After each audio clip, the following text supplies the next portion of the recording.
Shalom, shalom. Bonne arrivée encore en ce jour où nous sommes à notre rendez-vous du vendredi. Et aujourd'hui, ça ne sera pas un enseignement typique qu'on va donner, comme je l'ai notifié dans notre cheminement. C'est-à-dire qu'aujourd'hui, on va faire pratiquement questions-réponses. Ce sont les cas pratiques, les questions que vous avez posées. J'ai essayé de les rassembler pour répondre au fur et à mesure. Donc, c'est un truc comme ça qu'on va faire. Mais je vous invite à vraiment prêter attention parce que ce sont des choses que vous allez découvrir, ce sont des choses qui vont vous aider dans votre marche. Ce sont des choses qui vont vous permettre de triompher réellement, de vivre une vie chrétienne vraiment stable, remplie, épanouie. Voilà.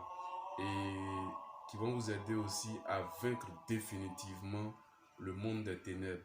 C'est-à-dire triompher sur vous-même vos émotions, triompher sur vos faiblesses, triompher sur les tentations, triompher sur les attaques de l'ennemi. Donc on aura le temps de voir un peu, on va parler un peu, pas dans les détails, mais on va parler un peu de la prière, on va parler un peu de l'épreuve, on va parler un peu des attaques, ou bien en d'autres termes, des tentations. On va parler un peu du péché, on va parler un peu de comment vaincre nos mauvaises pensées. On va parler aussi du père spirituel. Qui sert un père spirituel? Voilà, on va essayer d'expliquer tout ça. Le père spirituel, c'est qui? Quel est son rôle? Et puis, quelqu'un avait posé la question de savoir père spirituel, guide spirituel, et puis quoi encore? Bon, moi j'ai ajouté mentor ou bien quoi que ce soit. Voilà, on va essayer d'expliquer. Est-ce qu'il y a une différence? Est-ce qu'il y a une nuance? Ou bien ce sont les mêmes choses? Et puis un libérateur, voilà. Donc on va essayer d'en parler. Il y a beaucoup. Je sais que vous, ça vous démange de me demander est-ce que nous qui sommes en train de faire le cheminement de triomphe avec toi, est-ce que tu es notre libérateur? Je dirais que à cette question, je vais répondre dans mon intervention. Mais comprenez que quand on a posé la question à Jésus de savoir es-tu le libérateur, es-tu celui qui doit venir, Jésus a donné des signes par lesquels on doit reconnaître celui qui doit venir. Quand Jean-Baptiste a envoyé ses disciples, il a dit allez-y, dit à Jean le Baptiste que les sourds entendent, les aveugles voient, les paralytiques marchent, le royaume des dieux est annoncé et Dieu est glorifié. Voilà, c'est ce qu'il a dit. Mais je pense qu'au fur et à mesure, on va voir comment, et vous-même, vous allez pouvoir dire qui je peux être pour vous, quelle est la différence entre un père spirituel, un libérateur, quoi, blablabla. Bla, bla. Tout ça, on va en parler, parce que ce sont des questions que vous posez. J'ai pris un peu le temps de me pencher là-dessus. Donc, on va déjà commencer par la prière. Et comme vous savez, en toute chose, on prend toujours nos Bibles. Donc, je vais vous inviter à prendre déjà Marc. Marc, le chapitre 24. Pardon, le chapitre 11. Marc, il n'y a pas le chapitre 24. Marc s'arrête au chapitre 16. Marc, chapitre 11, le verset 24. Voilà. On va commencer sur la prière parce que vous avez posé plein de questions sur la prière. Tout ce que vous demanderez en priant, croyez que vous l'avez reçu et cela vous sera accordé. Marc chapitre 11 verset 24. Tout ce que vous demanderez en priant, croyez que vous l'avez reçu et cela vous sera accordé. On va s'appuyer sur ça. On dit tout ce que vous demanderez en priant, croyez que vous l'avez déjà. D'autres me posaient la question, comment est-ce qu'on doit prier, comment orienter ses prières, tout ça. Mais on va y venir. Je vais prendre encore un autre passage, Jacques. Prenons ensemble Jacques chapitre 5. Jacques chapitre 5, le verset 16. Je prends dans ma Bible, version Bible africaine, et on va lire ensemble. Jacques chapitre 5 verset 16 dit ceci, excusez-moi, confessez-vous donc vos péchés les uns aux autres et priez les uns pour les autres afin d'être guéris. La requête d'un juste agit avec beaucoup de force. En d'autres versions, la prière du juste est très efficace. Donc, ouais, confessez-vous donc vos péchés les uns aux autres. Vous allez comprendre un peu. La première des choses dans la prière, ce qui rend une prière inefficace, puisqu'on dit la prière du juste est efficace. Donc, ce qui rend, je vais parler un peu de ce qui peut rendre la prière inefficace. La première des choses, c'est le péché. Mais on dit confessez-vous vos péchés. Voilà. Si on les confesse les uns aux autres, qu'on prie les uns pour les autres, vous voyez que déjà, les moyens, les méthodes par lesquelles on peut être exaucé pour rendre notre prière efficace, c'est ce qui est donné. Donc, confessez-vous vos péchés. Alors, le péché c'est quoi? Le péché, parce qu'il faut faire une nuance. Le péché est plus vaste. Quand on parle, parce que dans la Bible, quand on parle, souvent on parle d'iniquité. Iniquité, c'est faire le mal. Faire le mal, ça c'est l'iniquité. Alors que le péché englobe plusieurs choses. Il y a faire le mal, et puis il y a d'autres choses où, en réalité, tu n'as pas fait le mal à quelqu'un, mais c'est un péché, tel que la désobéissance. Je prends un exemple simple. Le Seigneur te réveille à 4 h du matin, ou bien à 3 h du matin pour te dire, lève-toi et puis prie. Tu dis, oh, le sommeil est trop doux, tu refuses de te lever, tu ne te lèves pas et tu ne pries pas. Tu as désobéi à ce que Dieu t'a demandé. C'est un péché de désobéir. Alors que tu n'as pas tué quelqu'un, tu n'as pas insulté quelqu'un, tu n'as pas blessé quelqu'un. C'est-à-dire que tu n'as pas fait de mal à quelqu'un. Mais c'est un péché. Alors que quand on parle d'iniquité, iniquité c'est faire le mal à quelqu'un.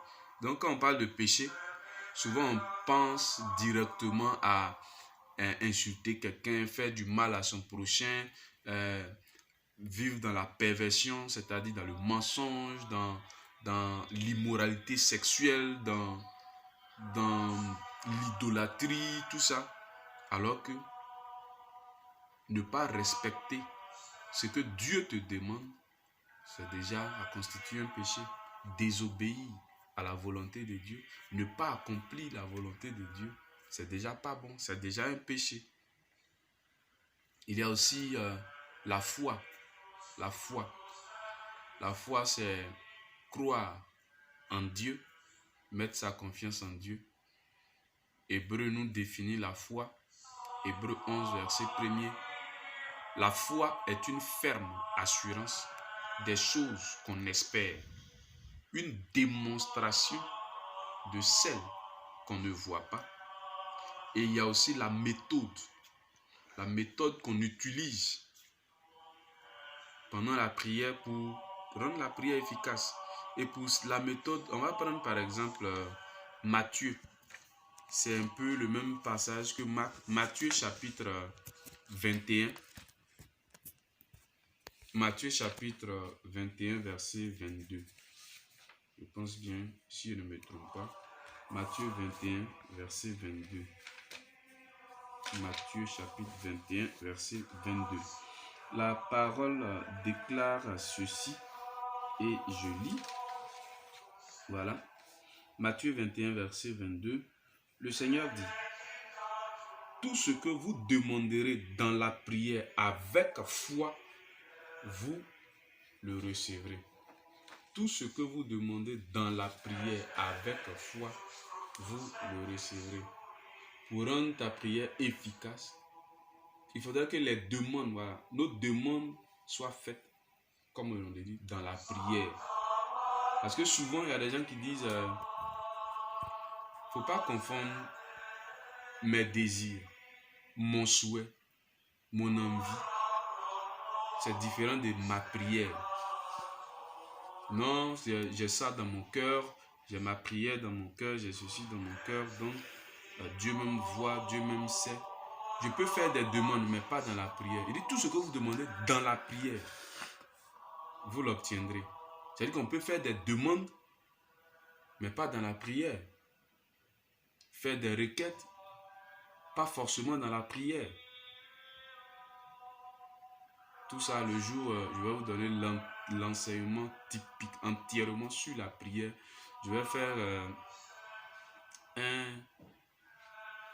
un temps comme ça, peut-être sur 2 enseignements, 3 enseignements. Vous essayez, parce que je ne pourrais pas être exhaustif, essayez de vous donner le maximum sur la prière, sur ce qui peut bloquer notre prière, la prière, si ce que c'est que la prière même réellement, ce qui peut être un obstacle à l'exaucement de notre prière, ou bien comment rendre encore plus efficace nos prières. Parce que prier, et puis Dieu va exaucer, ça c'est, tout le monde peut faire ça. On peut prier, Dieu va exaucer. Quand on parle d'efficacité, c'est la rapidité avec laquelle Dieu répond à nos prières. Daniel a fait une prière en Daniel 10. On dit Daniel a prié, c'est 23 jours après, ou bien 21 jours après, que Daniel a reçu la réponse. Quand l'ange est venu, l'ange lui a dit, depuis le premier jour que tu as prié, Dieu m'a envoyé pour venir te donner ta réponse. C'est-à-dire que depuis le premier jour, il a été exaucé. Mais c'est 21 jours après qu'il a reçu sa réponse. Sa prière a été exaucée, mais l'efficacité n'y était pas. Pourquoi? Il y a eu des obstacles, il y a eu des embouteillages, il y a eu des... Voilà. Donc tout ça, on va donner comment faire en sorte que tes prières puissent monter vers Dieu comme sur l'autoroute. C'est-à-dire qu'il n'y a pas d'embouteillage. Tu vas... Voilà. Comment rendre ça efficace? On va prendre un enseignement plus large, tout ça. Maintenant, parlant du péché, je vais approfondir un peu là-dessus. Parce que tout fondement de la vie chrétienne part de là. C'est pourquoi j'insiste dessus. Aujourd'hui, je vais plus insister dessus pour qu'on puisse comprendre beaucoup de choses encore. On va commencer par, pour rendre ta prière plus efficace à la méthode à utiliser, il faut commencer par, j'ai cité, par exemple, il a dit parler du péché, parler de la foi, parler de la méthode à utiliser. Mais il faut commencer par se détacher du péché. Se détacher du péché. Le péché englobe les désobéissances et les iniquités. Vous voyez, iniquité, c'est faire le mal. Désobéissance, c'est ne pas accomplir la volonté de Dieu. Ce n'est pas respecter ce que Dieu nous dit. Voilà. Maintenant, ça, j'ai dit que on va parler du péché au fur et à mesure que je vais descendre.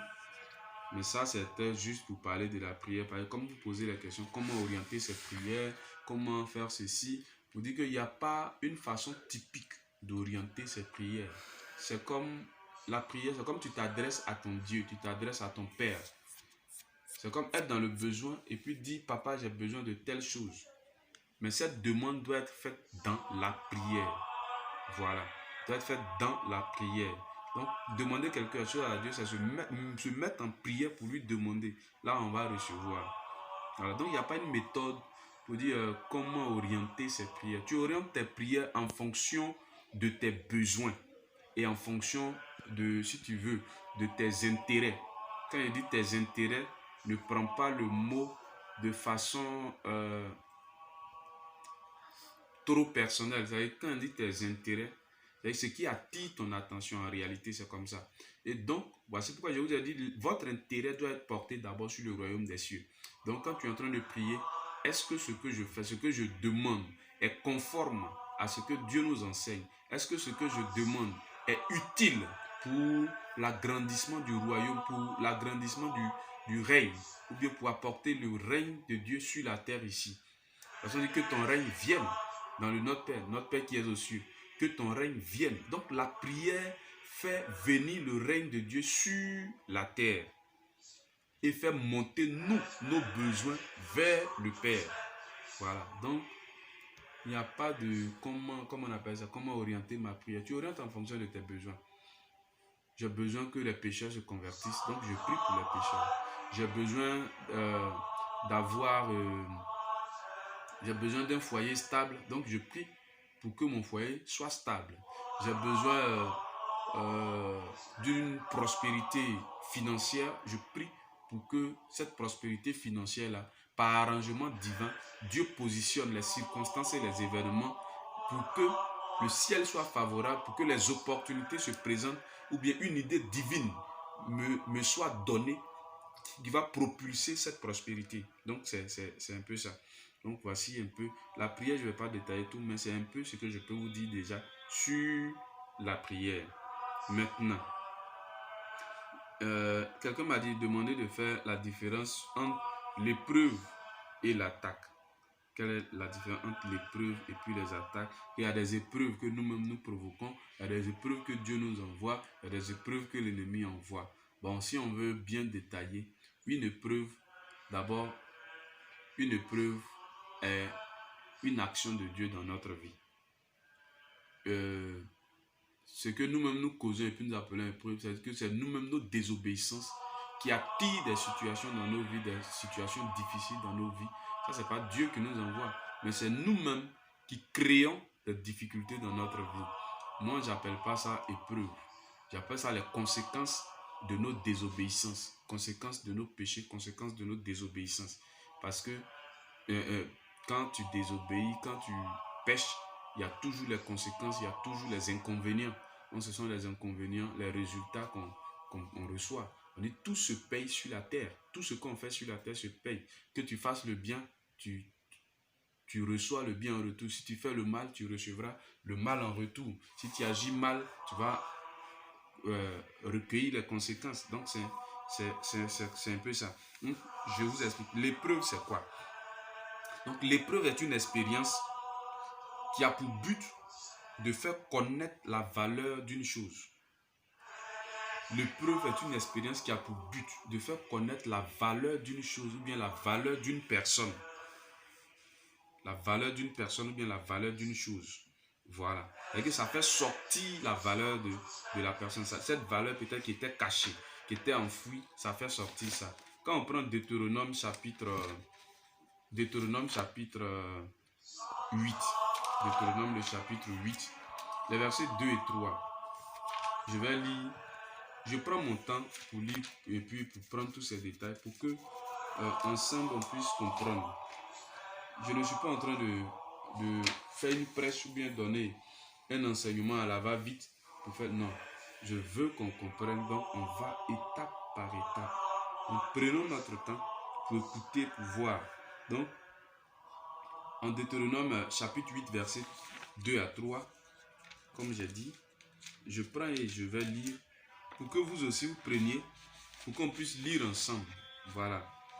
Et au moins, ça vous permet de fouiller aussi la Bible. Deutéronome chapitre 8, les versets 2 et 3. La Bible déclare ceci. Tu te souviendras de toute la route que le Seigneur ton Dieu t'a fait parcourir depuis 40 ans dans le désert afin de te mettre dans la pauvreté. Ainsi, il t'éprouvait pour connaître ce qu'il y avait dans ton cœur et savoir si tu allais, oui ou non, observer ses commandements. Il t'a mis dans la pauvreté. Il t'a fait avoir faim. Il t'a donné à manger la manne que ni toi, ni tes pères ne connaissiez, pour te faire reconnaître que l'homme ne vit pas de pain seulement, mais qu'il vit de tout ce qui sort de la bouche du Seigneur. Parole du Seigneur notre Dieu, nous rendons grâce à Dieu. Donc vous comprenez que une épreuve, c'est de faire sortir la valeur d'une personne ou de quelque chose. L'épreuve nous apprend quelque chose. Quand Dieu met une épreuve sur notre chemin, c'est pour nous faire comprendre quelque chose. Donc c'est la méthode, la pédagogie de Dieu, sa manière de nous enseigner. Il y a des enseignements, des conseils, des espérances que Dieu envoie, des douleurs que Dieu nous envoie pour nous donner des leçons, pour nous apprendre certaines choses. Regardez un peu en Juge encore. Juge chapitre 3, versets 1 à 2. Le Seigneur dit quoi? J'ai laissé des peuples au milieu de vous. Simplement pas parce que Dieu ne pouvait pas chasser ses ennemis-là. Mais voyez ce qu'il dit. Voici les nations. Juge chapitre 3, versets 1 à 2. Il dit, voici les nations que le Seigneur laissa subsister pour mettre par elles Israël à l'épreuve. Tous ceux qui n'avaient pas connu toutes les guerres de Canaan, ce fut seulement pour instruire les générations des fils d'Israël, pour leur apprendre la guerre, seulement parce qu'auparavant, ils ne l'avaient pas connue. Donc Dieu veut apprendre quelque chose à ses enfants. T'apprendre, parce que ceux-là, ils avaient déjà possédé Canaan, ils étaient déjà sur la terre promise. Mais il a laissé des peuples étrangers au milieu d'eux. Et qu'il a laissé des forces ténébreuses, des puissances négatives au milieu d'eux, qui vont essayer de les malmener. Et là, par là, ils vont apprendre à faire la guerre. Ils vont apprendre à se défendre. Ils vont apprendre à lutter. Il voulait les mettre à l'épreuve pour voir. Puisque quand ils sont au milieu d'eux, ils ont des faux dieux qu'ils adorent. Ils ont des pratiques qu'ils font. Alors que Dieu leur a interdit de faire ces pratiques. Donc quand ils sont là, quand ils sont avec eux, il leur a interdit aussi d'épouser leurs enfants. Donc ils sont avec eux. Ils ont des filles. Ils ont des pratiques qu'ils font. Est-ce que vous n'allez pas faire aussi? Est-ce que vous n'allez pas tomber dans le piège de l'idolâtrie? Voilà. Mais et des enfants leur sont nés. Ils n'ont pas connu la guerre. Ceux qui ont connu la guerre sont morts. Mais demain, si quelqu'un se lève, comment ils vont apprendre? Donc, il faudrait qu'ils apprennent à faire la guerre. Il faudrait qu'ils apprennent à défendre ce qu'ils ont. Qu'ils apprennent le combat pour que demain, si quelqu'un veut arracher ce qu'ils ont, ils puissent se défendre. Donc, pour leur apprendre la guerre, ils laissent des ennemis au milieu d'eux. Et ces ennemis-là, quand ils vont se lever, quand ils vont commencer à devenir beaucoup, il y aura la lutte, il y aura la guerre. Ils vont se battre et c'est ainsi. Donc, vous voyez, l'épreuve a un objectif. L'épreuve a un but. Le but de l'épreuve, c'est de nous apprendre quelque chose. L'objectif de l'épreuve, c'est de nous amener à faire sortir le meilleur de nous-mêmes, à faire sortir le potentiel caché qui est en nous, à nous amener à utiliser nos capacités, notre potentiel que Dieu a mis en nous, à utiliser notre capacité qui est endormie, que nous-mêmes souvent nous ignorons. Mais l'épreuve va venir réveiller ça. Voici l'objectif de l'épreuve. Voici pourquoi je disais la dernière fois que l'épreuve en réalité doit être une bénédiction pour l'enfant de Dieu. Parce que là, tu te rends compte que Dieu est en train de voir, est en train de te tester pour t'élever, pour te grandir, pour faire sortir encore une qualité qui est cachée en toi. Vous voyez, donc ça c'est l'épreuve. Maintenant, quand on parle d'attaque ou bien on parle de tentation, moi je dirais plutôt tentation. Souvent on dit attaque dans nos discours charismatiques. On parle d'attaque, sinon des tentations. Sinon, moi je parle de tentation. La tentation vise à quoi? La tentation vise à nous détruire. La tentation vise à nous séparer de Dieu qui est notre protecteur. Et c'est-à-dire que puisque ça vise à nous détruire, comment est-ce que ça commence? Ça commence par chercher à nous séparer de notre protecteur qui est Dieu. Et pour y arriver, le tentateur va exciter le désir, la convoitise qui est en nous. Donc la tentation, son objectif c'est quoi? C'est d'exciter le désir, d'exciter nos passions, d'exciter la convoitise qui est en nous pour nous séduire afin de nous détruire. Pour nous séduire afin de nous détruire. Nous allons prendre ensemble encore le livre de l'évangile de Saint Luc. L'évangile de Saint Luc. Parce que il faut comprendre qu'on doit... Parce qu'on ne peut pas annoncer la parole sans s'appuyer sur on ne peut pas parler du Christ ou bien parler des œuvres de Christ sans s'appuyer sur la Bible. Voilà. Luc chapitre 12, verset 15. Luc chapitre 12, verset 15 dit ceci. Et il leur dit, attention, gardez-vous de toute avidité. Ce n'est pas du fait qu'un homme est riche qu'il a sa vie garantie par ses biens. Gardez-vous de toute avidité. Gardez-vous de toute avidité. Parce que quoi? L'avidité, ça veut dire qu'on parle aussi de cupidité. C'est-à-dire que de faire attention à l'amour, à l'attachement au matériel. Est-ce que vous comprenez? Faire attention à l'attachement au matériel, à l'amour que nous avons pour les choses matérielles. Je prends encore, vous les notez, hein, pour que vous puissiez les lire. 2 Corinthiens, chapitre 6, verset 14. 2 Corinthiens 6, verset 14. Et puis aussi 1 Corinthiens 15, verset 33. Ces versets vont nous aider au fur et à mesure pour comprendre ce que je veux vous expliquer. 2 Corinthiens 6, 14 dit ceci. Ne formez pas d'attelage disparate avec les incrédules. Quelle association peut-il y avoir entre la justice et l'impiété? Quelle union entre la lumière et les ténèbres? Amen. Donc, il veut nous, je dis, le diable, le mauvais, le tentateur, il veut nous séduire. Il commence déjà, ses attaques visent à nous séparer de Dieu. Et pour nous séparer de Dieu, il va s'appuyer sur nos convoitises. Donc, il va exciter la convoitise qui est en toi. Il va exciter la passion qui est en toi. Il va exciter, réveiller le désir qui est en toi pour te séduire, pour t'amener à passer à l'acte. Et quand tu passes à l'acte, c'est là que tu commences à pécher. Et quand tu pêches, le péché te sépare de Dieu. Quand tu es séparé de Dieu, alors tu es vulnérable. Et du moment où tu es vulnérable, l'ennemi peut te dominer, peut te maîtriser, peut faire ce qu'il veut dans ta vie. 2 Corinthiens 6, 14. Ne formez pas d'attelage disparate avec les incrédules. C'est que des gens qui faut savoir avec qui tu marches.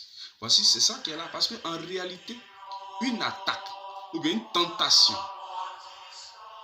ne vient pas simplement comme ça. Le démon va utiliser les gens qui sont autour de nous pour nous faire chuter, pour nous séparer de Dieu. Donc ça peut même être des frères d'église, des sœurs d'église. Ça peut être des personnes avec qui même tu es proche. Et c'est là qui peut te doubler, c'est là qui peut te détruire. Donc faisons attention. 1 Corinthiens 15, pardon, verset 33. Pour qu'on puisse comprendre, les mauvaises compagnies corrompent les bonnes mœurs. C'est ce que la Bible nous dit. On dit 1 Corinthiens 15, 33. Ne vous y trompez pas. Les mauvaises compagnies corrompent les bonnes mœurs. Verset 34. Revenez sérieusement à la raison et ne péchez pas. Car quelques-uns n'ont pas la connaissance de Dieu. Je le dis à votre honte. Vous comprenez? Donc, déjà, la tentation vise à nous détruire. Et pour y arriver, l'ennemi va passer par des gens qui sont proches de nous pour chercher à nous séduire. Quand on parle de séduction, c'est-à-dire que ils vont utiliser des choses qui vont exciter nos désirs et nous pousser à désobéir à Dieu. C'est-à-dire que tu prends la résolution, par exemple, pendant ce cheminement, on a dit, bon, ne pas consommer l'alcool, ne pas faire ceci. Et tu as un ami qui est là, vraiment c'est un bon ami. Et c'est dans cette période-là, quelqu'un qui te voit toujours, même il te propose, et dans cette période, toujours il est sur toi. Je vais t'offrir un pot, je vais te faire ceci, et il va t'appeler à chaque fois, t'emmerder. C'est là, peut-être même tu allais t'asseoir pour manger. Et c'est là même, il dit, bon, déposer une bière, bien un vin. devant mon frère là-bas. Tout ça, le diable ne va pas sortir devant toi. Mais il va utiliser les gens autour de toi. Il va utiliser les gens autour de toi pour te séduire, pour te faire désobéir, pour t'amener à renier toi-même tes résolutions. Tu peux prendre des résolutions pour sortir du péché. Mais l'ennemi va te retirer là-bas en utilisant des gens qui sont proches de toi. S'il prend des gens avec qui tu n'as aucune attache, bon, tu vas dire que ceux-là, ils veulent mon engagement que j'ai pris, ils veulent détruire ce que j'avais fait. Donc, tu ne vas pas les écouter. Donc, il prend des gens qui sont vraiment proches, qui sont à côté de toi pour les envoyer. Vous comprenez? Comment vaincre les mauvaises pensées? Comment vaincre les mauvaises pensées? À ce niveau, je le disais tantôt, je vous l'ai dit plusieurs fois, il faut être radical. Les mauvaises pensées s'appuient ou se nourrissent de nos convoitises, de nos désirs. Puisque l'ennemi a injecté ça en nous, il a activé ça. Ça se nourrit de ça. Donc ça, tu es là, tes pensées vont... Mais il faut dévoiler nos penchants mauvais. Il faut confesser et ne pas négocier, ni justifier. Mais il faut s'en défaire. Il faut s'en défaire. Et c'est là qui est important. Tu vois, si quelqu'un m'écoute, je veux te dire que, tu vois, tu peux vivre une situation, prendre des résolutions dans ta vie chrétienne, dans ta vie religieuse. Aujourd'hui, il y a beaucoup de personnes qui se sont joués des pères spirituels et qui ont conduit des gens qui sont dans cette situation. Quand je vais détailler, vous allez comprendre. Vaincre les mauvaises pensées. À ce niveau, comme je l'ai dit, il faut être radical. Parce que les mauvaises pensées, là, en réalité, ce n'est pas quelqu'un qui vient mettre les mauvaises. C'est pas qu'on est là comme ça et puis ça vient. C'est quelqu'un qui inspire ces pensées-là en nous. C'est quelqu'un qui active ces pensées-là en nous. C'est quelqu'un qui vient pour rallumer la flamme de nos désirs, la flamme de nos passions. Quelqu'un qui vient provoquer ça en nous. Donc, il faut être radical. Il faudrait que... Moi, je prends un exemple simple. Peut-être que ce n'est pas comme pour toi, mais regardez. Moi, quand j'ai commencé le ministère, j'ai un père spirituel. Et pour quand l'ennemi veut m'attaquer, il va mettre tel que je suis là, je peux ressentir une jalousie. Parce qu'il y a un esprit de rivalité. Je fais les choses parce que je veux. Je rivalise avec telle personne. Je veux dépasser la personne. Je veux faire mieux que la personne. Et ma jalousie était allée sur mon père spirituel. Je ne savais pas pourquoi, au fait. Ce n'est pas parce que je jalousais pourquoi il est ceci. Mais je ne sais pas pourquoi. Mais quand je le voyais, souvent il m'énervait. Souvent j'étais jaloux. Je l'ai approché. Il a dit, ah, voici ce que je ressens ces temps-ci. Je ne comprends pas, je ne maîtrise pas. Mais du fait que j'ai dévoilé ça, automatiquement ça m'a lâché. Il faut dévoiler nos penchants mauvais. Les confesser. Et puis ne pas négocier, ne pas justifier. Il faut les confesser et puis se défaire de ça. Quelqu'un qui se masturbe, il faut pouvoir dire, moi, je me masturbe. Le fait de dire, l'ennemi est dévoilé. Et toi-même, puisque l'ennemi est dévoilé, l'ennemi va te faire croire que c'est une humiliation. Alors qu'en réalité, c'est une force. Et tu n'as plus la force toi-même de reprendre ça. Et quand tu dis ça, l'ennemi affaiblit. On peut te donner les conseils, on peut te coacher pour que tu puisses sortir de là. Mais si tu caches, Proverbe dit, celui qui cache ses fautes ne sera jamais prospère. Il ne peut pas prospérer. Celui qui cache ses fautes ne peut pas prospérer. Donc, il faut dévoiler. Quand tu dévoiles, l'ennemi est affaibli. Je prenais l'exemple tout à l'heure. D'abord, on va lire un passage d'abord. Matthieu chapitre 5, verset 28 à 30. Mais comme on est dans 1 Corinthiens, on va prendre 1 Corinthiens chapitre 5 d'abord, verset 11. 1 Corinthiens 5, verset 11. Je le prends. S'il y avait quelqu'un pour faire mes lectures, j'allais être vraiment béni. Okay. Voilà. 1 Corinthiens chapitre 5, verset 11. Et je lis. Non. Je vous ai écrit de ne pas avoir de relation avec un homme qui porte le nom de frère s'il est débauché ou rapace ou idolâtre ou calomniateur ou ivrogne ou filou, et même de ne pas manger avec un tel homme. Verset 12. Est-ce à moi, en effet, de juger ceux du dehors? N'est-ce pas ceux du dedans que vous avez à juger? Verset 13. Ceux du dehors, Dieu les jugera. Ôtez les méchants du milieu de vous. J'ai pris un passage tout à l'heure pour dire les mauvaises compagnies corrompent les bonnes mœurs. Les mauvaises pensées naissent dans notre esprit souvent en passant par des gens qui marchent avec nous.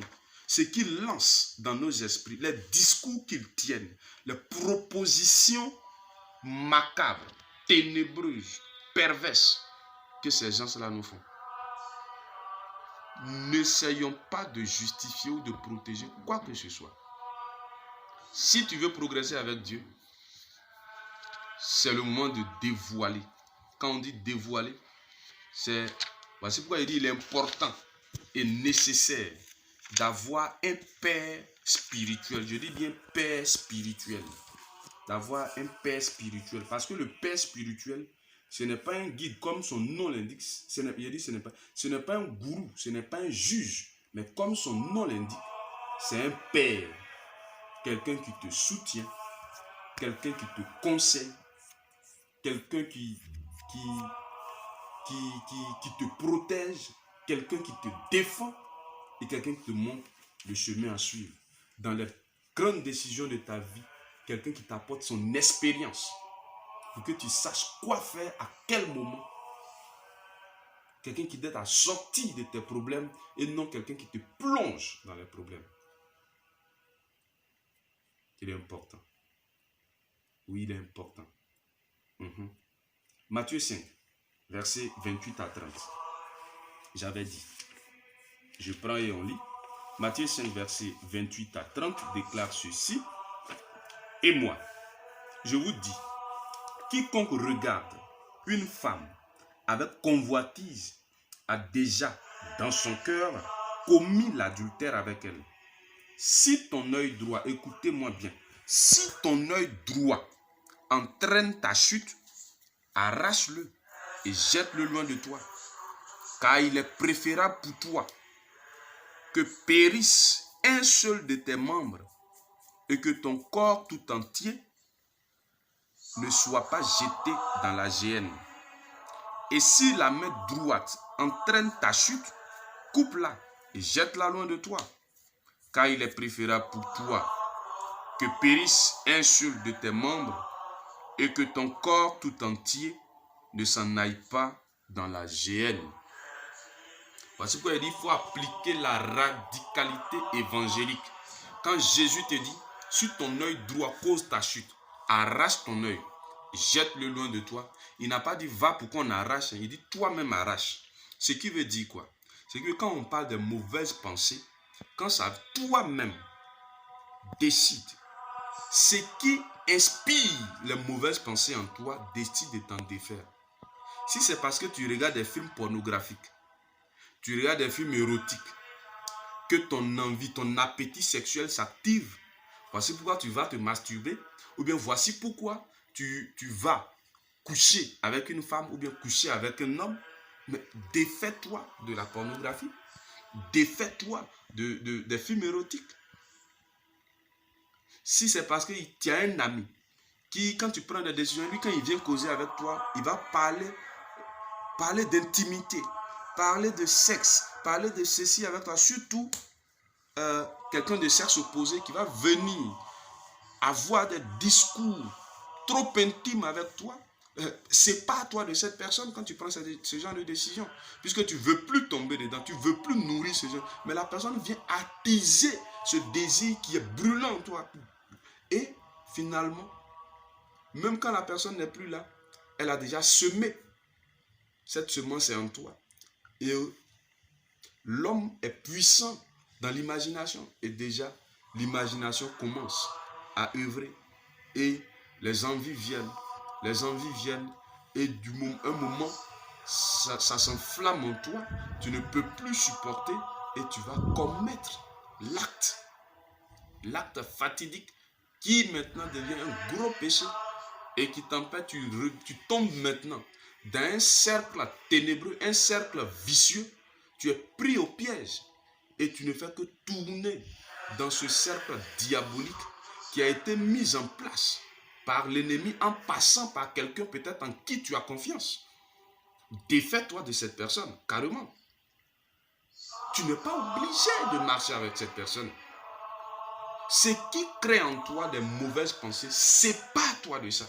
Quand on dit enlève, arrache ton œil et puis jette, imagine, pas d'anesthésie. Tu n'es pas allé en chirurgie. Tu n'es pas allé chez un ophtalmologue. Toi-même, tu prends un couteau, tu prends une pointe et puis tu piques ton œil pour arracher de son orbite. Imagine la douleur. Ça fait mal. Ils disent ta main, tu coupes toi-même. Imagine quelqu'un qui prend une machette, qui coupe son bras et puis il jette. On n'a pas dit c'est facile. Parce que imagine la douleur que tu vas sentir. Toi-même, tu es en train de couper ta main. Combien de fois tu as tapé dessus avec la machette? Souvent, tu as tapé une fois, même façon, ça te blesse. Tu ne pourras plus avoir le courage de taper encore. Mais il dit coupe et puis jette. Il n'a pas dit quelqu'un n'a qu'à venir couper. Toi-même, il faut couper. Il ne voit pas quelqu'un pour venir couper, mais toi-même arrache. C'est-à-dire que ta volonté de te séparer de ce qui te nuit. Donc, toi-même, décide de rejeter, de refouler ce genre de pensée. Et surtout, décide de te séparer de ce qui fait naître ces pensées-là en toi. Parce qu'il y a un élément déclencheur. Regarde dans ta vie et discerne ce qui déclenche ces mauvaises pensées. Et puis, sépare-toi de ça. N'essaie pas de justifier. N'essaie pas de comprendre. La seule chose que la Bible te dit, coupe ta main et jette. Coupe ça et jette. Sépare-toi de ça, c'est ça. Le plus important, il faut être radical. Et c'est là qu'on appelle faire des sacrifices pour le Christ. C'est là on dit on fait des efforts pour sa vie chrétienne. Et c'est de là que part ta victoire. C'est ta première victoire qui est là, ta volonté de quitter, ton désir de quitter. Cette volonté se traduit en acte. Donc la séparation, c'est important. Il faut pouvoir te séparer de ce qui est l'élément déclencheur des mauvaises pensées. Fuis le péché. Fuis le péché. Quelqu'un m'a posé la question, quand tu tombes peut-être dans la fornication, tu vas te confesser, tu reviens, tu tombes dedans. Je dis, il y a une chose que Dieu nous a dit. Il y a un conseil que Dieu a donné. Devant l'impudicité, devant la fornication, je n'ai jamais vu dans la Bible où Jésus a dit, où le Seigneur a dit par l'Esprit Saint de ses serviteurs, résiste à la fornication. Il a dit, fuyez l'impudicité. Il dit de fuir. Il y a des moments où le chrétien, par humilité, doit reconnaître sa faiblesse et puis fuir. Ne te joue pas les pieux. Ne te joue pas les religieux. Ne te joue pas les chrétiens dangereux pour essayer de flirter avec l'impudicité. Tu vas y laisser des plumes. Il faut fuir. Il faut fuir l'impudicité. Je vais te donner les étapes pour fuir le péché. La première des choses, c'est de prier pour développer sa relation avec Dieu. Il faut avoir une vie de prière. Il faut prier beaucoup pour développer ta relation avec Dieu. Deuxième chose, il faut fuir les mauvaises fréquentations comme je viens de te le dire. 1 Corinthiens 15, verset 33. Fuis les mauvaises fréquentations. 1 Corinthiens 15, 33 dit: les mauvaises compagnies corrompent les bonnes mœurs. Il faut les fuir. Il faut les fuir. 1 Corinthiens 5, verset 11. Je le prends encore et je le lis.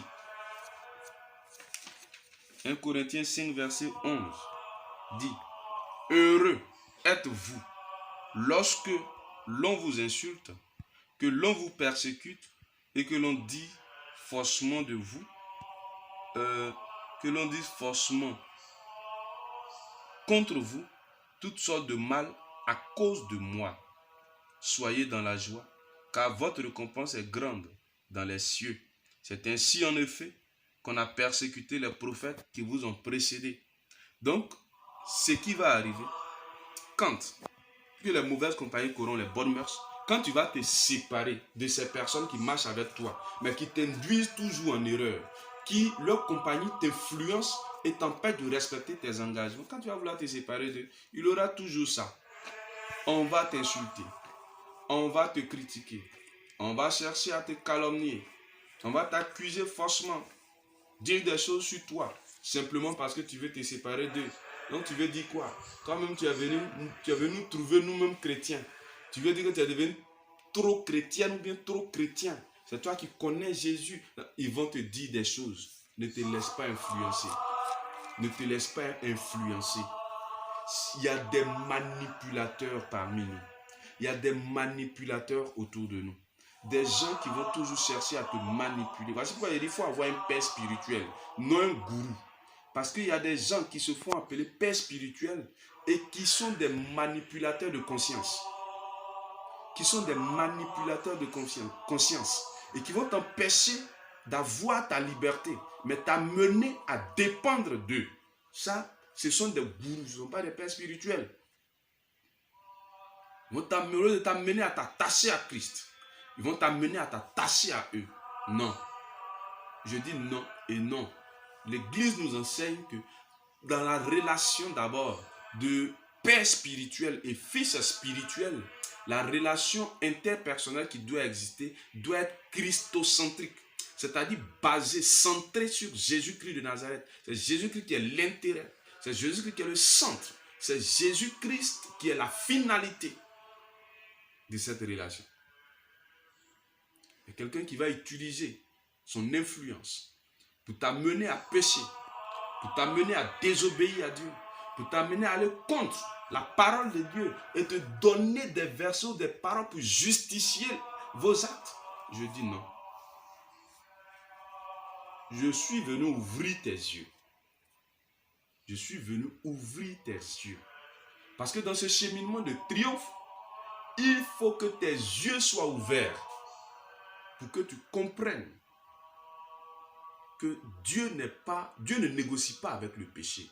Dieu ne flirte pas avec le péché. Dieu ne joue pas avec le péché. Il est vrai que le pécheur, Dieu veut sauver le pécheur, mais il ne justifie jamais le péché. Il a horreur puisqu'il est saint. Il dit: soyez saints comme je suis saint. Soyez mes imitateurs. Saint Paul le dit: soyez mes imitateurs. Donc, il faut fuir les mauvaises fréquentations. Il faut fuir le copinage. Quand je dis copinage, prêtez-moi le mot. Je ne sais pas si ça existe. Il faut fuir le copinage. Parce que, regarde un peu. Quand je dis copinage, on comprend un peu. Je vous explique. Chez nous ici, c'est que non, j'ai un copain. J'ai ma copine. On ne vit pas ensemble. C'est que je ne suis pas... comment on appelle ça? On ne vit pas en concubinage, mais j'ai mon gars dans notre discours, bien j'ai ma go. Il faut éviter ça. Il faut éviter ça. Il faut éviter ça. Ce sont des relations qui ne sont pas appréciées par Dieu. On se cache derrière certains justificatifs. Mais il faut éviter ça. La parole de Dieu interdit ça. Voilà. Il faut éviter ça. Quatrième chose. Pour fuir le péché, ça rentre dans le même sens que vaincre les mauvaises pensées. Ne pas discuter de tout, surtout avec le sexe opposé, sur les sujets.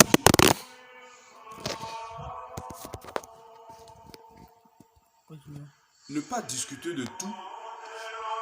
Quatrième chose, ne pas discuter de tout, surtout avec le sexe opposé, sur des sujets érotiques, sur des sujets intimes. Et surtout, si ce sexe opposé a des intentions te concernant, ne discutez pas de tout comme ça. Parce que plus vous allez parler dans ce sens, plus les idées vont naître. Et plus les idées vont naître, plus ton imagination va nourrir ces pensées. L'ennemi va te pousser à nourrir ces pensées jusqu'à ce que ces pensées grandissent, te dévorent et te poussent à poser l'acte l'irréparable, c'est-à-dire commettre le péché. Vous voyez? Donc, il ne faut pas discuter de tout avec n'importe qui et n'importe où, comment. Cinquième chose, il faut faire attention à ce qu'on lit, à ce qu'on entend et à ce qu'on regarde. Oui, fais attention à ce que tu lis, à ce que tu entends et à ce que tu regardes. Parce que la Bible déclare quoi? Que la parole de Dieu c'est quoi? La foi c'est quoi? La foi vient de ce qu'on entend. Ce qu'on entend vient de la prédication de la parole de Dieu. La foi vient de ce qu'on entend vient de la parole de Dieu. Donc imagine, ce que tu entends, ce que tu écoutes tous les jours est contraire à la parole de Dieu, ça va créer en toi ce que tu... En fait, tu finis par devenir ce que tu regardes. Tu finis par devenir, par être ce que tu écoutes. Tu finis par accepter, épouser ce que tu entends. Voici pourquoi la parole de Dieu annoncée, qui sonne dans tes oreilles, que tu reçois dans ton cœur, arrive à grandir en toi parce que tu l'as entendu. Prenons encore Romains. Romains chapitre 10. Romains chapitre 10. Et écoutez attentivement, versets 8 à 17. Écoutez bien. Le Seigneur par la bouche de Saint Paul dit ceci. Que dit-elle donc? Tout près de toi est la parole, dans ta bouche et dans ton cœur. Cette parole, c'est la parole de la foi que nous proclamons. Si de ta bouche, tu confesses que Jésus est Seigneur, et si dans ton cœur, tu crois que Dieu l'a ressuscité des morts, tu seras sauvé. En effet, croire dans son cœur conduit à la justice, et confesser de sa bouche conduit au salut. Car l'Écriture dit, quiconque croit en lui ne sera pas confondu. Ainsi, il n'y a pas de différence entre juifs et grecs. Tous ont le même Seigneur, riche envers tous ceux qui l'invoquent. En effet, quiconque invoquera le nom du Seigneur sera sauvé. Or, comment l'invoquerait-il sans avoir cru en lui? Et comment croirait-il en lui sans l'avoir entendu? Et comment l'entendrait-il si personne ne le proclame? Et comment le proclamer sans être envoyé? Aussi est-il écrit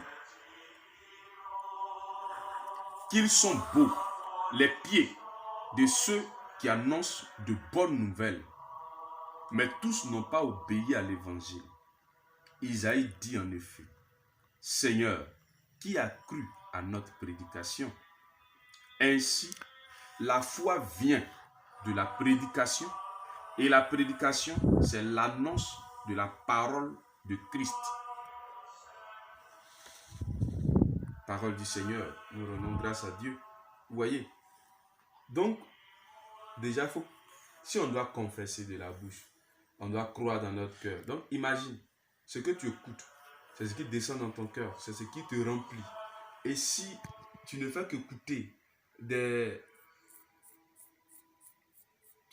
par exemple, quelqu'un qui lutte contre la fornication, tu ne fais qu'écouter des zouk, des chansons, comment on appelle ça, émotifs, des trucs de sentiments, des zouk, tout ça, c'est ce que tu écoutes tous les jours. Mais ton cœur va tendre toujours vers l'affection du sexe opposé. Aimer, tout ça. Ou bien écouter de la musique triste à chaque fois. toujours en train d'écouter quelque chose qui est triste, tu finiras toujours par devenir triste, par réfléchir à ta vie. Mais comment réfléchir à ta vie en fonction de ce que tu écoutes? Penser aux parties négatives, les parties ténébreuses de ta vie pour devenir triste.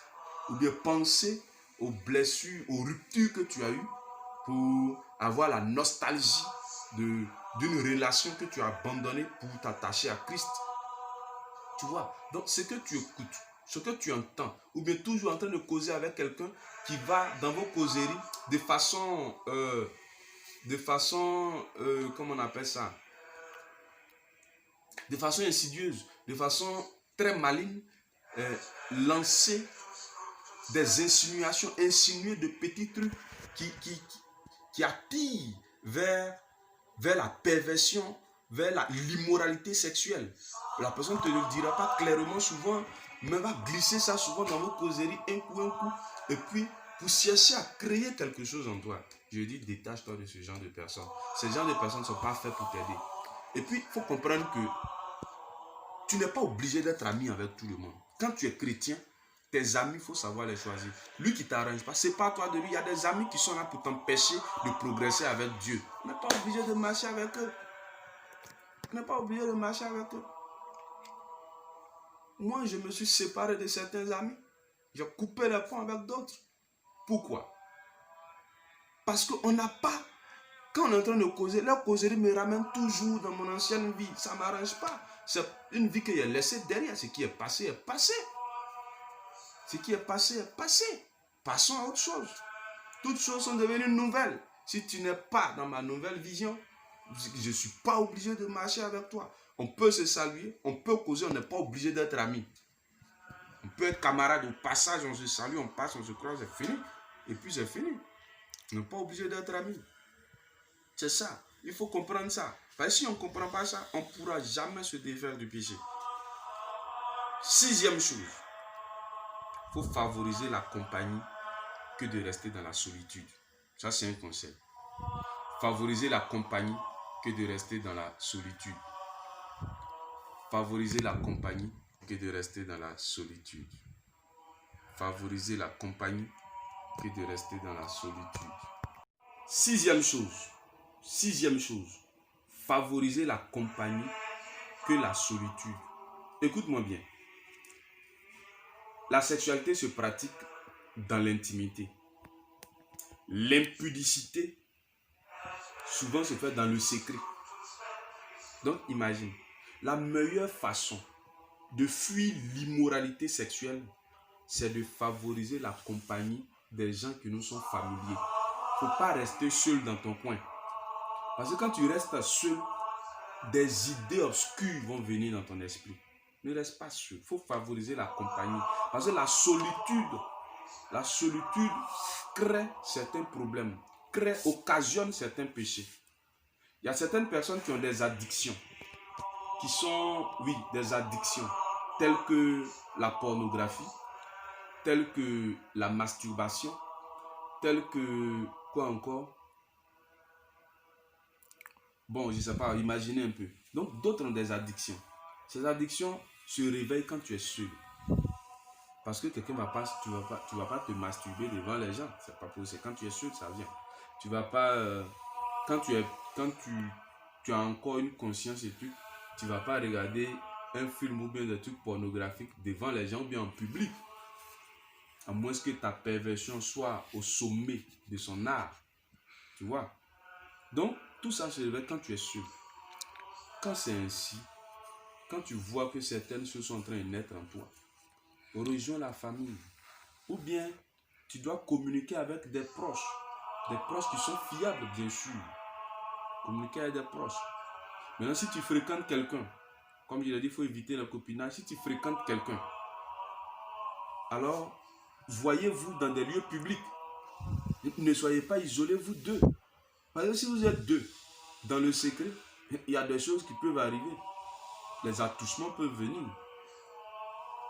Et de là peuvent naître d'autres choses. Donc c'est mieux, voyez-vous dans des lieux publics.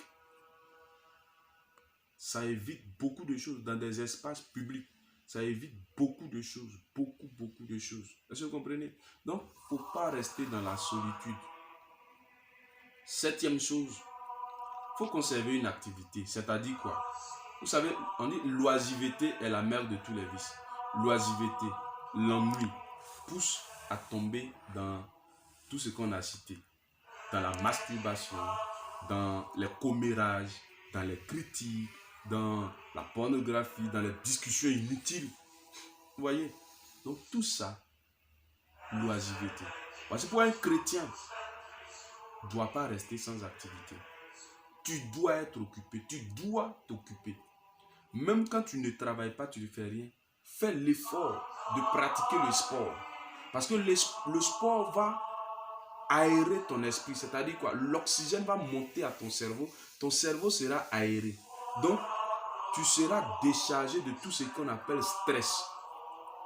Et quand tu n'as pas de stress, que tes muscles se détendent, l'organisme est oxygéné. C'est-à-dire que l'oxygène arrive suffisamment dans tout ton organisme. Tu vas voir que ça t'empêche même d'avoir des pensées obscures. Ça t'empêche de penser d'avoir des vices. Le sport, il est important. Donc, quand tu n'as pas d'activité, pratique le sport. Même quand tu as des activités, souvent, il faut pratiquer le sport. Ça va oxygéner ton organisme et ça va te déstresser. Ça va enlever, ça va t'empêcher d'avoir des pensées obscures, des pensées bizarres. Vous voyez, les commérages, tout ça. Tu n'auras plus le temps pour ce genre de trucs. Je vais prendre par exemple Tite. Tite chapitre 3. Je sais qu'il y a des gens qui ne connaissent pas Tite. Lisez la Bible, c'est important. Lisez la Bible. Tite chapitre 3, verset 9 à 11.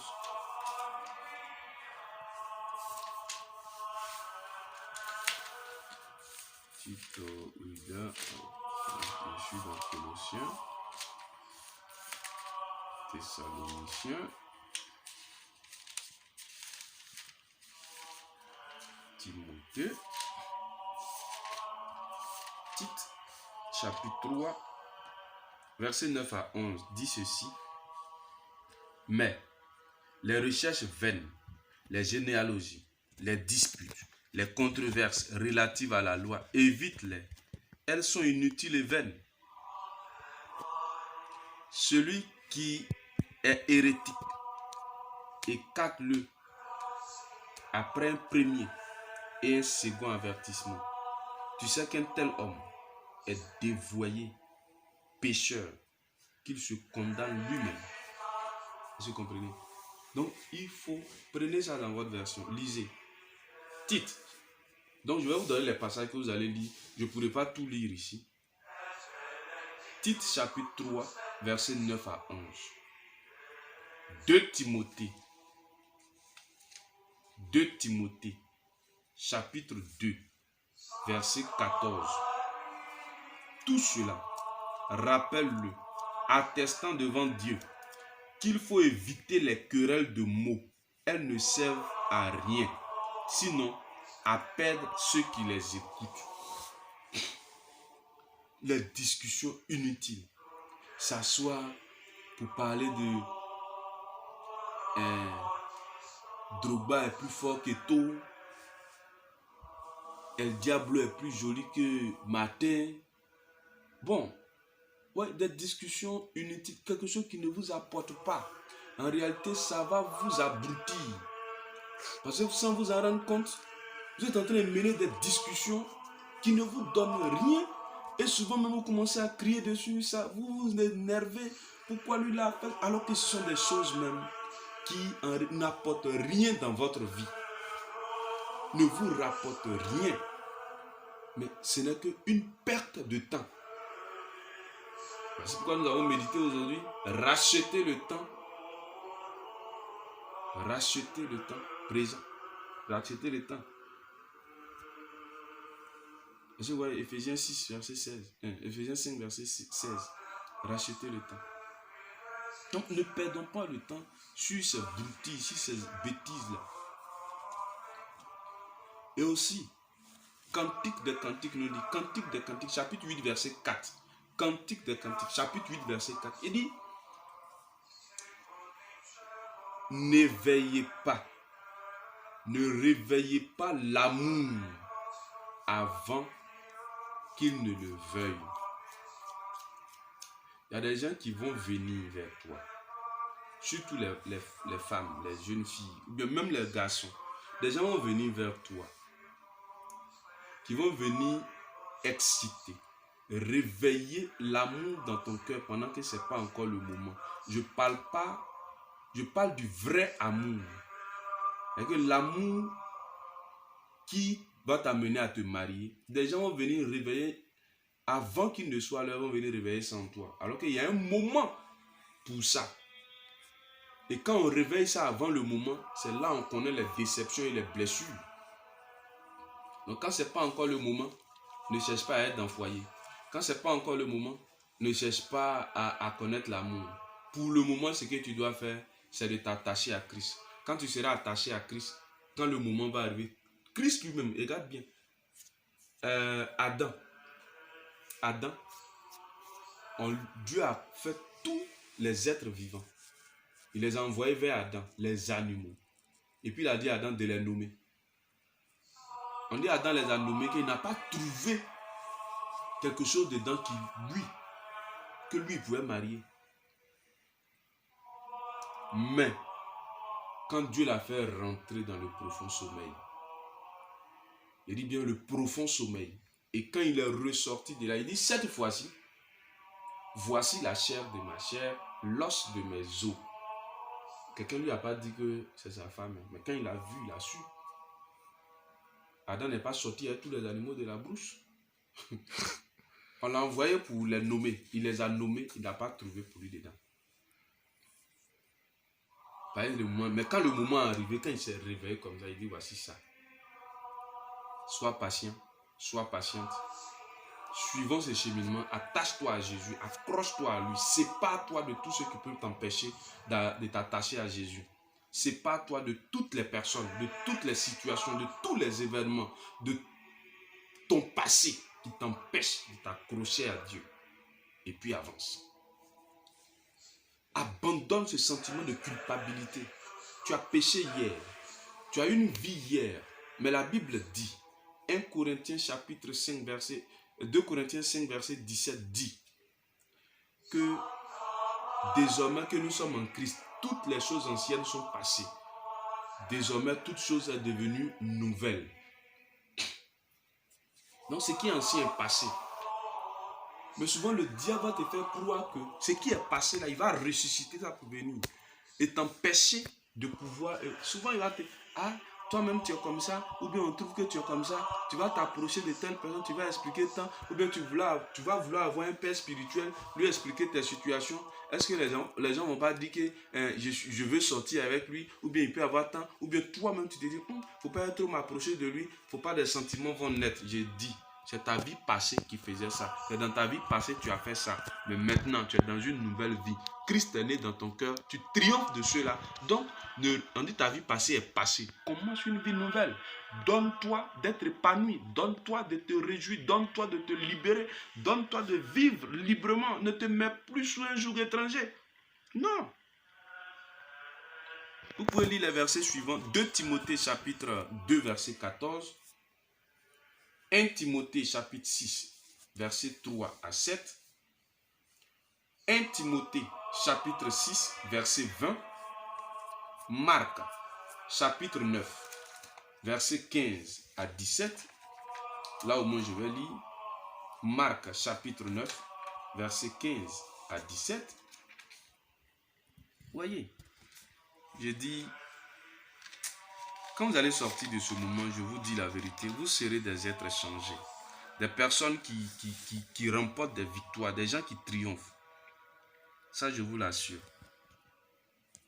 On dit, dès qu'elle vit Jésus, toute la foule fut remuée et l'on accourait pour le saluer. La première question que Jésus va poser, il leur demanda, de quoi discutez-vous avec eux? Quelqu'un dans la foule lui répondit, Maître, je t'ai amené mon fils. Il a un esprit muet. Alléluia. Voici, vous voyez, on envoie, parce qu'il ne faut pas rentrer dans les discussions inutiles, on envoie un malade, Jésus vient, il voit que les disciples sont en train de discuter avec les gens, tout. Vous voyez, ils n'arrivent pas à chasser l'esprit, ils n'arrivent pas à guérir la personne, et ils sont en train de discuter en eux. Sûrement, il y a ceux qui sont en train de dire que c'est parce que c'est la volonté de Dieu, c'est pas encore le moment de Dieu, à cause de ça, ils ne guérissent pas. Alors qu'en réalité, ils sont en train de parler des choses inutiles, ils n'arrivent pas à déployer la puissance et l'onction de Dieu pour que la guérison soit instantanée, pour que la délivrance se manifeste automatiquement. Ils vont trouver des justificatifs, bavarder pour rien. Qui est fort, qui n'est pas fort. Peut-être que les disciples eux-mêmes étaient en train de dire, oh Pierre, c'est toi qui as fait, Jacques, c'est toi-même qui n'as pas, pourquoi ceci, pourquoi cela. Ou bien ils sont venus, ah, on dit de le guérir, si c'était votre maître même, voilà. Et puis ils sont en train de discuter, vous avez dit quoi? Que quoi? C'est pas ça là, c'est pas pareil, c'est affaire de maître. Ça là, Dieu n'a pas encore voulu, après ça, c'est pas encore arrivé. Et tout ça, pour rien. Jésus va leur dire quoi? Quand Jésus va regarder, quand ils vont dire ça, lisez la suite, vous allez voir. L'esprit s'empare de le jette ici, il fait ceci. Jésus va leur dire quoi? Bande d'incrédules, combien de temps resterai encore avec vous? Ce genre d'esprit-là, c'est pas le jeûne et la prière, on peut les chasser. Alors que la veille, avant ce palabre-là, qu'est-ce qui s'est passé? Avant qu'il y ait cette action, Jésus s'était retiré. Et c'est là il y a eu la transfiguration. Élie est apparu à Jésus, causé avec Jésus. Moïse est apparu à Jésus, causé avec Jésus. Regardez Moïse, c'est pas par lui Dieu a divisé l'eau. C'est par lui Dieu a divisé l'eau et puis le peuple est passé. Donc il avait le pouvoir sur l'eau. Alors on appelle tirer des eaux, il dominait tout ce qui est dans l'eau. Élie, c'est pas le prophète qui prie et puis le feu descend. C'est que lui, il maîtrisait le feu. Quand Jésus allait prier la nuit, c'est ceux-là avec qui il a causé. Quand il est venu matin, il croise un esprit qui fait tomber l'enfant dans le feu et puis il le fait tomber dans l'eau. Mais quand tu sors d'une prière comme ça, où lui qui maîtrise l'eau, lui qui maîtrise le feu, tu as causé avec eux, tu es allé vers eux, c'est que tu es rempli. Donc quand il vient, quand il le jette dans l'eau, il le jette dans le feu pour le tuer, mais Jésus a autorité sur tout ça en même temps. Lui, quand il parle, en même temps, ça quitte. Alors que pendant qu'il était là-bas, les disciples étaient en train de dormir. Il dit, restez éveillés, ils ont dormi. Ils sont réveillés, ils ont vu la gloire.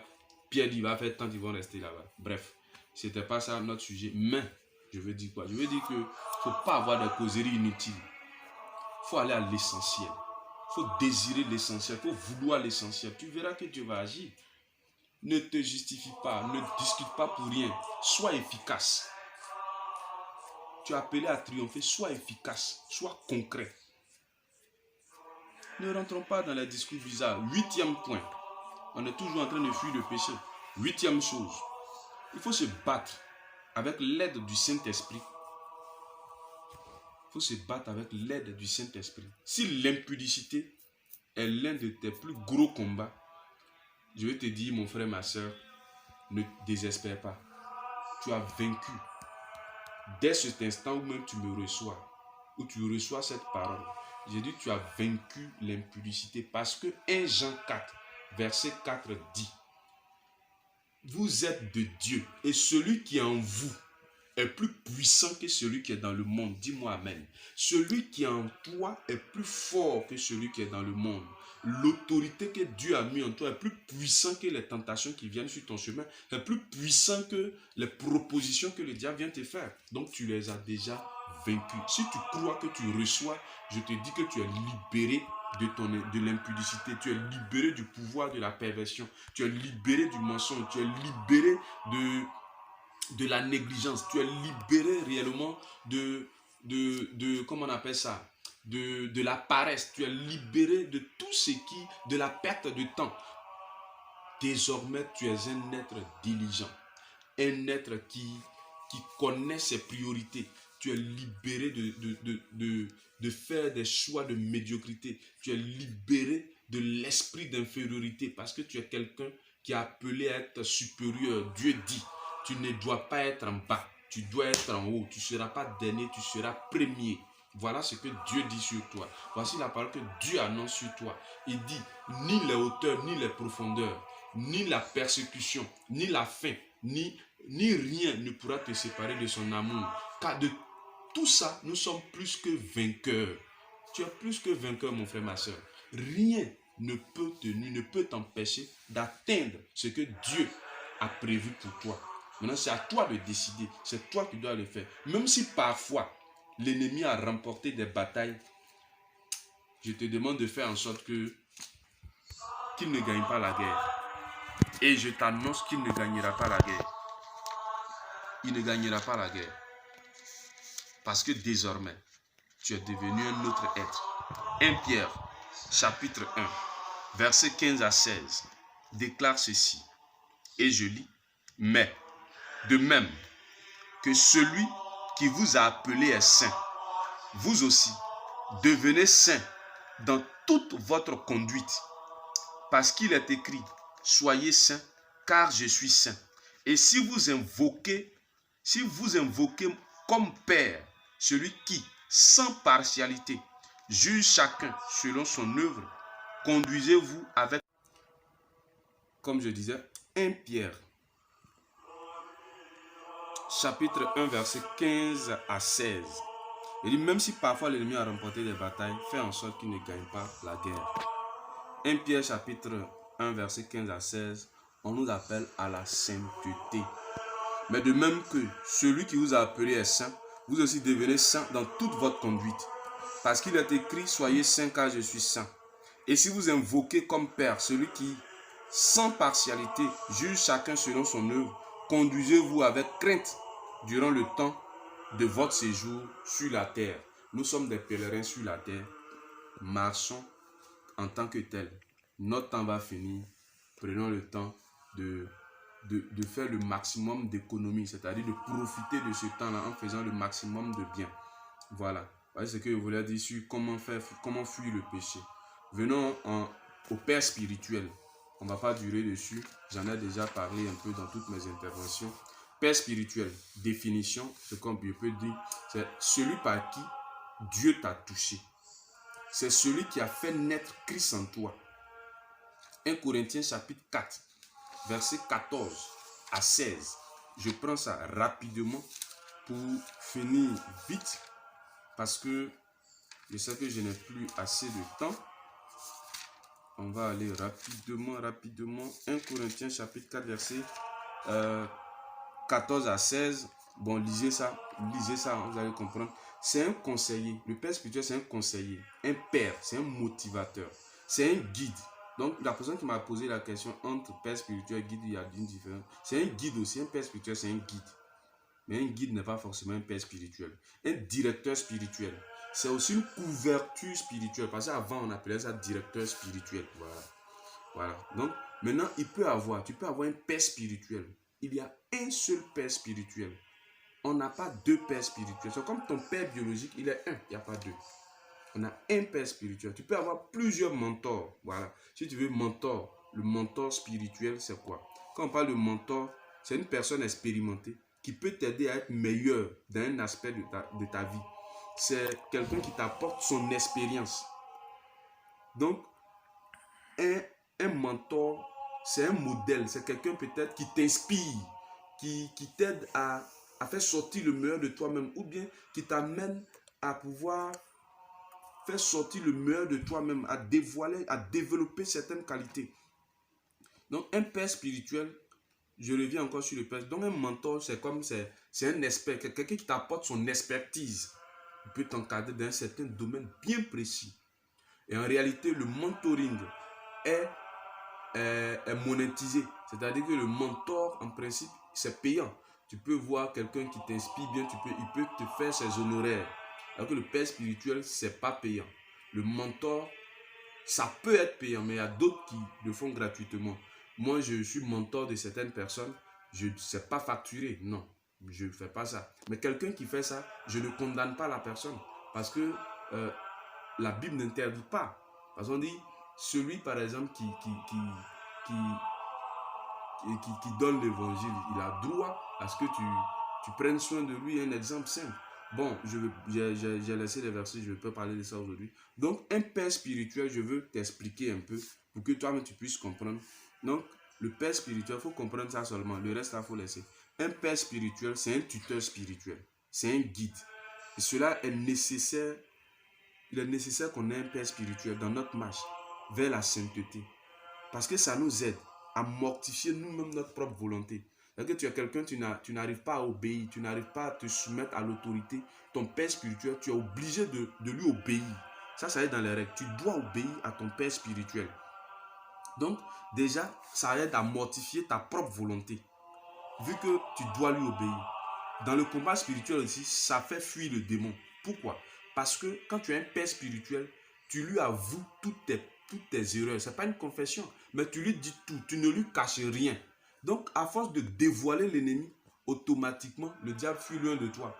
J'ai pris l'exemple tout à l'heure des gens qui vont s'approcher de toi pour peut-être te faire des propositions indécentes, pour te dire des choses. Quand tu avoues tout ça à ton père spirituel, il a l'expérience, il connaît, il peut te donner des conseils à viser pour que tu puisses sortir de cette situation. Parce qu'il y a des gens qui vont te prendre toi-même à ton propre piège, ou bien qui vont te faire prisonnier de quelque chose.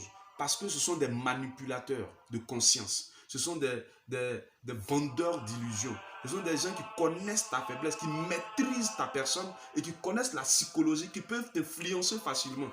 Donc quand tu avoues certaines choses à ton père spirituel, lui il peut te guider, il peut t'éclairer à la lumière de l'écriture en te montrant le Christ, en te guidant sur la voie du Christ et par le Christ t'aider à sortir de la prison dans laquelle tu te trouves. Parce que ça c'est une prison. Et le diable nous enferme souvent sur nous pour nous décourager. Qu'est-ce qui se passe? Parce que souvent, il y a des situations que tu vis.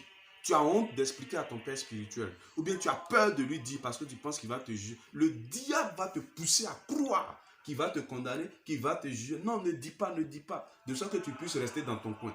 De sorte que tu puisses te renfermer sur toi-même. Alors que quand tu te renfermes sur toi-même, c'est ça le diable aime. Il te pousse à te renfermer sur toi-même, à prendre des décisions qui vont t'amener vers ta chute. Qui vont t'amener vers ta chute. Donc le père spirituel apporte un certain réconfort. Ce n'est pas un juge sévère. Comme son nom l'indique, c'est un père. Voilà, c'est un père spirituel.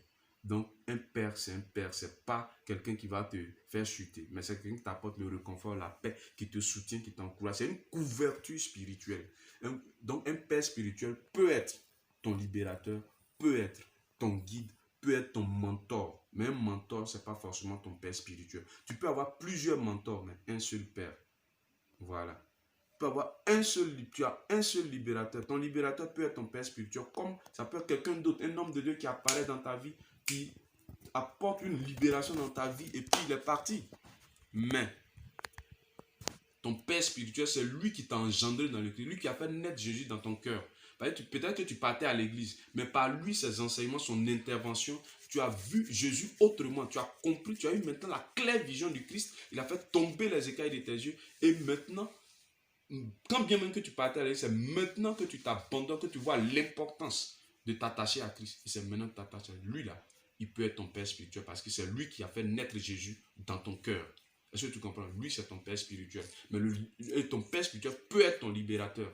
Vous qui me demandez si je suis votre libérateur parce que je vous accompagne dans ce cheminement, je ne suis pas forcément, je ne peux pas te dire que je suis ou je ne le suis pas. Mais Jésus a dit, regardez ce qui se passe. Regardez les fruits. On a dit, quand le libérateur vient, les aveugles voient. Les sourds commencent à marcher. Quand le libérateur vient, dans ta vie, ce qui est paralysé commence à reprendre vie. Ce qui est mort reprend vie. Ce qui était enterré commence à sortir.